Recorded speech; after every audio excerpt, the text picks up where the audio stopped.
That is Check Your Traffic. Let's check in with Neda now in the forecast. Thank you so much, Jacqueline. And look at this view this morning. This may help ease things, especially drivers who are kind of dreading hitting the road now after the traffic report with so many incidents going on. Right now, though, the sun is rising, and this is a view from Sutro Tower looking towards the east. It looks like a postcard. This is real. It's not necessarily a painting. This is actually real life. It's beautiful to see this. We have low cloud coverage under the Sutro Tower, but of course we get the view above it.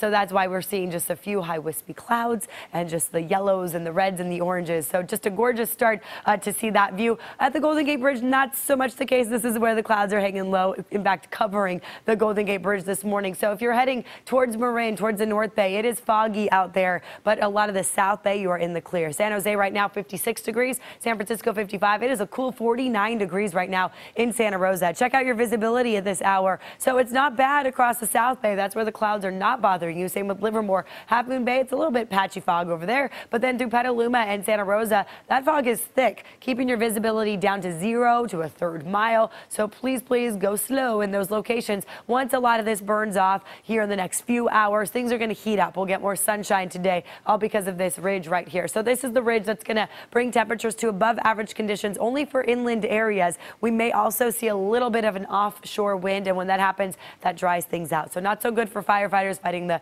Delta fire up north. 85 degrees today for Palo Alto, 84 in Santa Clara, a hot 95 for Morgan Hill today. So yes, we're reaching the 90s, 91 in Antioch, 94 in Brentwood. Some of the hottest spots will be about 5 degrees above normal. Concord 92. Around the Bay, though, these numbers slightly below normal. 67 in San Francisco, 71 in Alameda. Of course, this is all because of that cooler coastal air, which we are still getting. But in places like Lake County, that's not what you're getting. You're going to be dealing with the heat, hazy sunshine in your forecast as well. Look at our air quality. Still again in the moderate range, just like yesterday, but no advisories or alerts. Here's what's to come. Watch this ridge right here. It's going to hover near Central California and Southern California, bringing us that heat through Sunday, even into Monday. But then this low to the north, that's going to dip a little bit closer to us towards the Pacific Northwest. You see all that green. They're going to get a lot of that cooler air, and for us, some of that cooler air will arrive as well. So by next week, you'll see a nice little dip in temperatures. It'll start to feel a little bit more like fall. From the 90s to the 80s we go. That's your forecast.